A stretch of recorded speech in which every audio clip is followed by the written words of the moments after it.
The night was quiet in the small suburban neighborhood where J1 Park lived. Crickets chirped softly, and streetlights cast gentle shadows across neatly trimmed lawns. J1 sat on his back porch, sipping green tea and scrolling through environmental research reports on his tablet. Something felt different tonight. The air seemed to vibrate with an unusual frequency, almost like a distant electrical hum that tickled the edges of perception. J1 looked up, his keen environmental researcher's senses alert to something out of place. At first, he thought it was a trick of the moonlight. A shimmer in the air, barely perceptible, began to take shape near his garden shed. The space seemed to ripple and distort, like heat waves rising from hot asphalt. But this was something entirely different. J1 set down his tea, his heart racing with a mixture of scientific curiosity and growing tension. Slowly, impossibly, a shape began to materialize. It wasn't like anything from movies or typical sci-fi imagination. The object, if you could call it an object, seemed to fold into existence, its surface changing colors and textures with each passing second. Blues melted into silvers, then shifted to a soft pearl-like iridescence that seemed to absorb and reflect light in impossible ways. J1 remained perfectly still.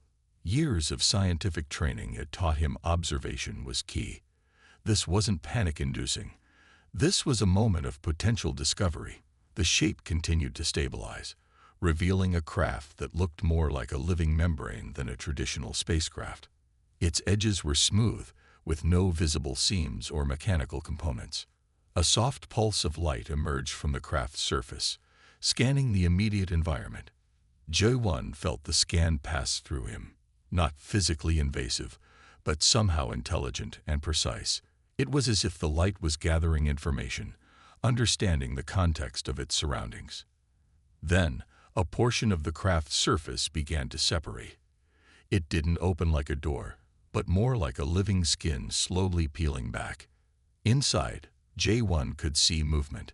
Shapes that were neither fully solid nor completely translucent began to take form.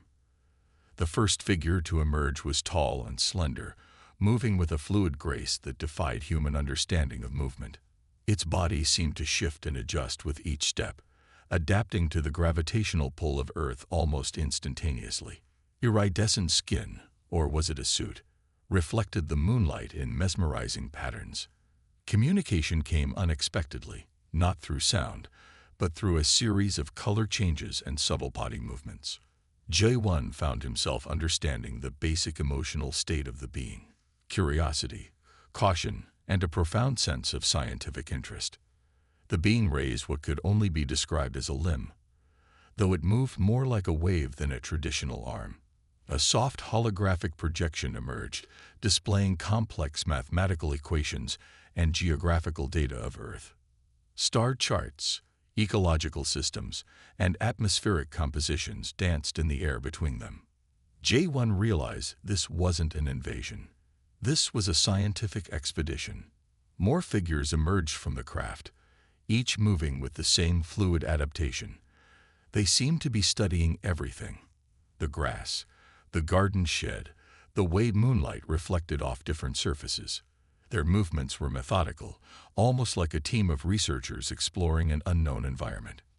One of them approached closer to J1, close enough that he could see intricate patterns moving across its skin, like living data streams constantly updating and changing. No threat was communicated, just pure, unbridled curiosity. J1 slowly raised his hand, mimicking the gesture the first being had made, a universal sign of peaceful intention.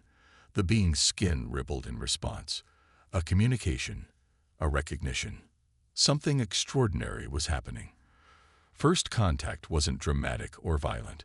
It was happening in a quiet suburban backyard, with a researcher, some moonlight, and beings who seemed more interested in understanding than conquering.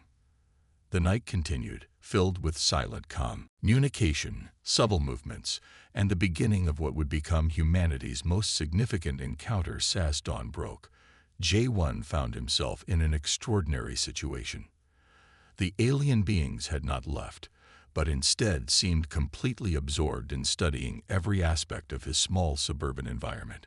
Their technology was unlike anything he had ever imagined, not invasive or threatening, but intensely curious. The lead alien, whom J1 mentally nicknamed Hara, moved with a graceful precision that defied human understanding. Its body seemed to shift and adapt continuously, changing colors and textures like a living camouflage. Communication remained complex, a mixture of color patterns, subtle body movements, and occasional holographic projections that appeared and disappeared like living data streams. J1's backyard had transformed into an unexpected research station. Various alien devices, if they could be called devices, floated and hovered, scanning everything from soil samples to atmospheric conditions.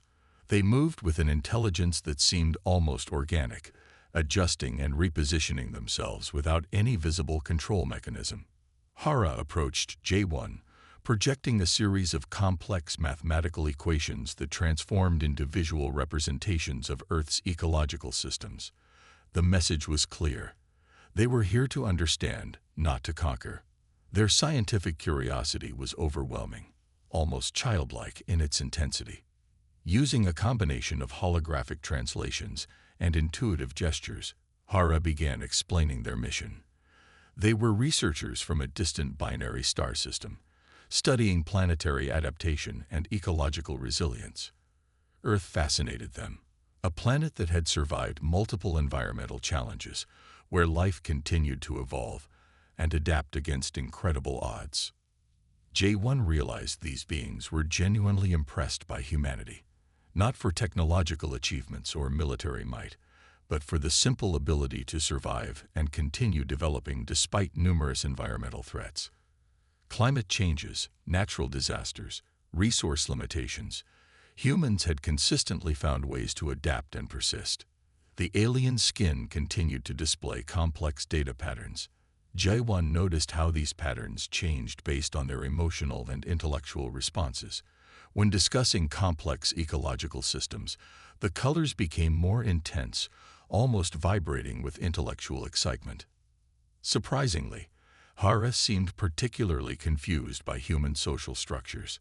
Through a series of holographic projections, they demonstrated their inability to understand complex human emotional interactions.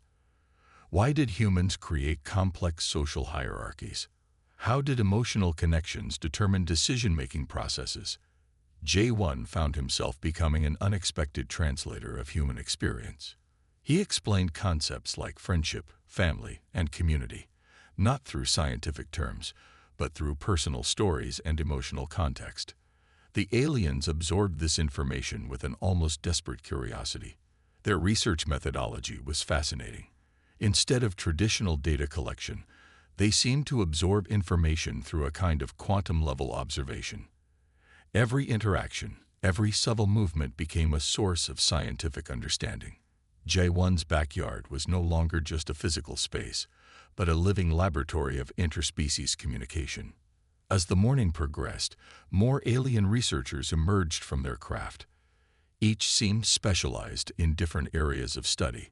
Some focused on geological formations, others on atmospheric conditions, and some entirely dedicated to understanding human behavioral patterns. Neighborhood dogs began barking. Birds chirped with increased intensity. The aliens remained calm, their adaptive technology allowing them to blend seamlessly into the environment. Occasionally, a curious squirrel or bird would approach, and the aliens would remain perfectly still, allowing these Earth creatures to investigate them. J1 realized he was witnessing something unprecedented. This wasn't a dramatic alien invasion from movies, but a careful, methodical scientific exploration. These beings were more like researchers than conquerors, more interested in understanding than controlling. By midday, J1's backyard had become a complex interdimensional research station. Holographic displays, floating scanning devices, and color-shifting alien researchers created a scene that defied traditional understanding of science and exploration. Hara approached J1, projecting a complex series of color patterns that seemed to communicate both gratitude and profound scientific excitement. They had found more than just ecological data. They had discovered a potential key to understanding adaptive intelligence across different planetary systems. The initial interaction was not about technology or power. It was about understanding, about the fundamental nature of life's ability to adapt, survive, and continue developing against all odds. And in this quiet suburban backyard, an extraordinary conversation between two completely different species had begun. Retrihange. The aliens didn't eat in the traditional sense, but were curious about human culinary practices. Jae-won's mother started cooking traditional Korean dishes, watching in amusement as the aliens scanned and analyzed each ingredient with intense scientific curiosity. Local authorities became involved, though they tried to keep the alien presence low-key. Government scientists would visit quietly, conducting their own observations. The aliens were cooperative, sharing complex scientific data that pushed human understanding of physics and biology. Jae-won became an unexpected cultural bridge. His background in environmental research and natural communication skills made him the perfect interpreter between humans and the alien researchers. He explained human complexities, how emotions drove innovation, how cultural differences created both conflict and creativity. The aliens were particularly fascinated by human resilience. They studied how humans adapted to challenging environments, overcame technological limitations, and continued to evolve despite numerous obstacles. What humans saw as ordinary survival, the aliens viewed as extraordinary scientific achievement. Neighborhood dynamics changed subtly. People became more curious, more open to understanding different perspectives. The presence of the aliens transformed a typical suburban community into a living laboratory of interspecies communication. Hara's team started documenting human behaviors, creating complex data models that attempted to explain human decision-making processes. They were less interested in technological capabilities and more fascinated by human emotional intelligence. As weeks passed, a sudden burst of energy erupted across the night sky, unlike anything Jae-won or the alien researchers had ever witnessed. The cosmic disturbance appeared as a massive wave of electromagnetic interference that seemed to consume entire sections of space, consuming star systems and creating devastating disruptions. Hara's technology immediately went into high alert. Their advanced scanning systems showed a catastrophic energy phenomenon approaching Earth's solar system. This wasn't just a typical space event. It was a complete destruction wave that could potentially eliminate multiple planetary systems within minutes. The alien researchers' sophisticated technology suddenly appeared inadequate. Their most advanced defense mechanisms seemed like simple toys against this massive cosmic threat. Panic wasn't an emotion they typically experienced, but something close to it rippled through their collective consciousness. Jae-won watched as the alien team began complex calculations, their body surfaces transforming into living computational interfaces. Streams of data flowed across their skin, showing multiple potential scenarios, and each scenario ended with complete destruction. "We cannot stop this," Hara communicated through a holographic projection. The message was clear. Their most advanced technological solutions were insufficient. But Jae-won saw something the aliens didn't. Where they saw a problem, he saw a challenge. Human history was filled with impossible challenges overcome through creativity, collaboration, and unexpected solutions. He began gathering information rapidly. Local scientific communities, space research centers, international astrophysicists, everyone needed to be contacted. The threat wasn't just theoretical. It was an immediate existential danger to multiple planetary systems. Within hours, an emergency global team was assembled. Scientists from different countries, with varying backgrounds, started working together. The aliens watched in complete amazement as humans who normally competed began sharing resources, data, and theoretical models. Jae-won proposed an unconventional approach. Instead of trying to stop the energy wave directly, they would attempt to create a complex interference pattern using multiple technological and natural systems. It was a strategy that combined quantum physics, geological understanding, and pure human creativity. The alien researchers were skeptical. Their logical systems couldn't comprehend how such a diverse, seemingly chaotic approach could work.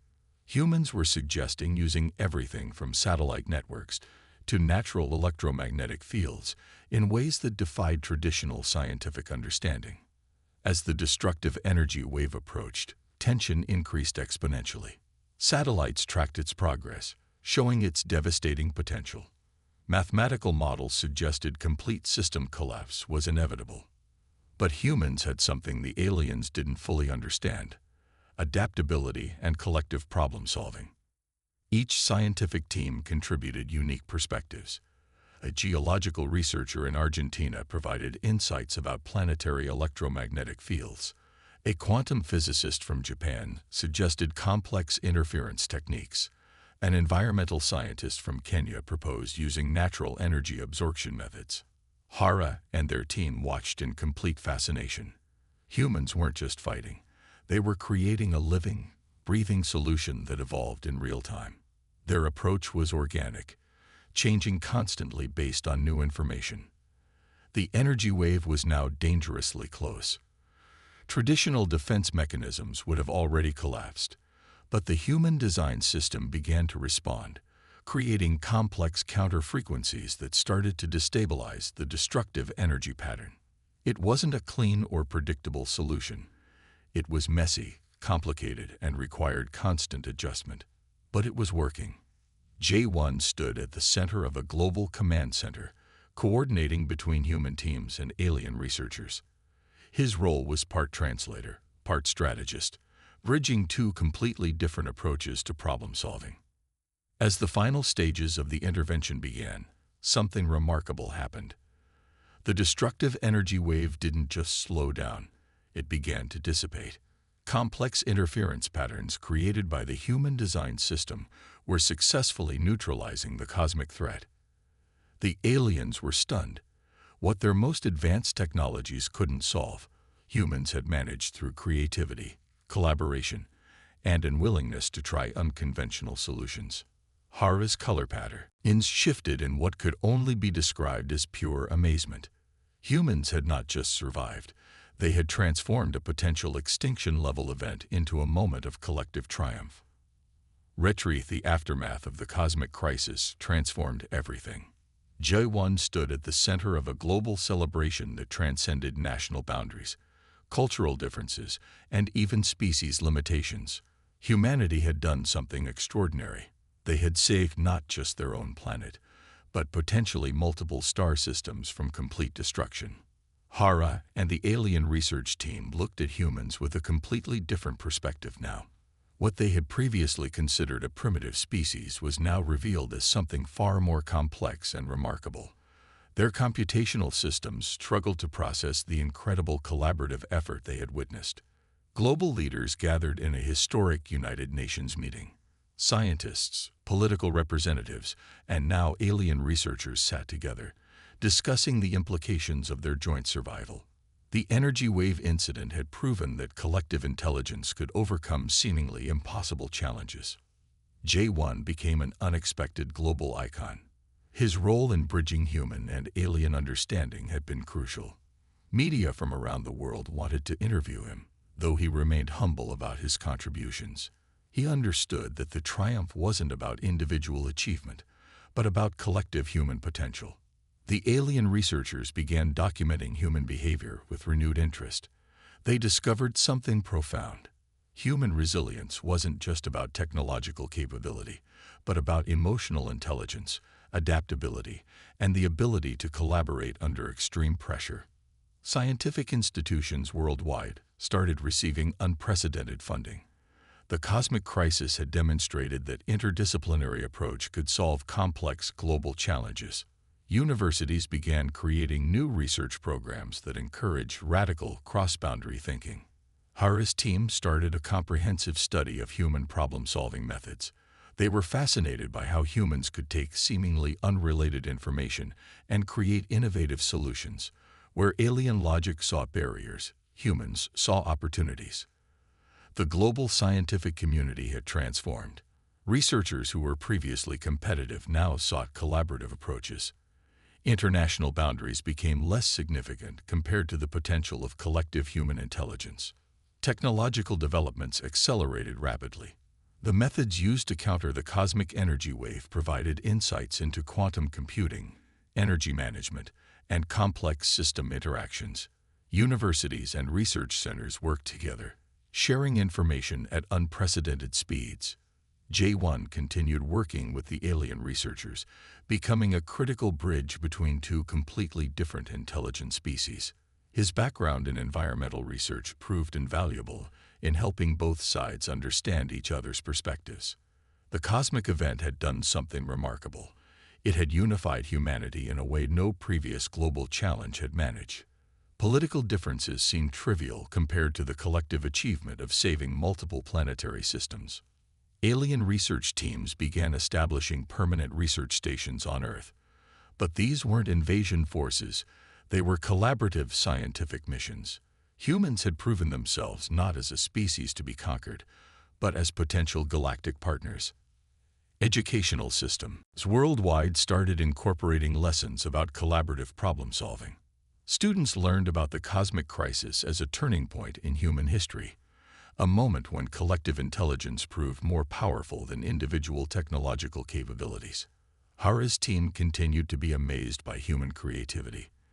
They discovered that human emotions, often considered a weakness in their computational models, were actually a powerful problem-solving tool.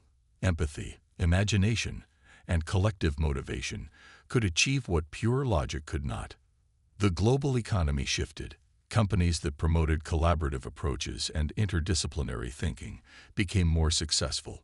The lesson was clear: diversity of thought and cooperative strategies were more valuable than traditional competitive models. Environmental research received unprecedented support. The methods used to counter the cosmic energy wave provided insights into managing complex planetary systems. Researchers could now apply similar collaborative approaches to challenges like climate change and resource management. J1 often reflected on how a simple backyard encounter had led to this global transformation. The alien researchers who first landed in his garden were now respected scientific partners, working alongside human researchers to understand the universe's complex systems. International space exploration programs received massive funding. The cosmic crisis had demonstrated that humanity's future lay not in isolation, but in collaborative galactic exploration and understanding. As months passed, the story of humanity's triumph spread across different star systems. The alien researchers became ambassadors, sharing the remarkable tale of a species that could transform challenges into opportunities through collective intelligence. The universe had presented humanity with an impossible challenge. And humanity had not just survived, they had proven themselves as a potential galactic civilization with extraordinary potential. J1 looked at the stars, understanding now that the cosmos was not just a place of potential destruction, but of incredible collaborative possibility. Retroclaude can make mistakes. Please double-check responses. 3.5 Haiku.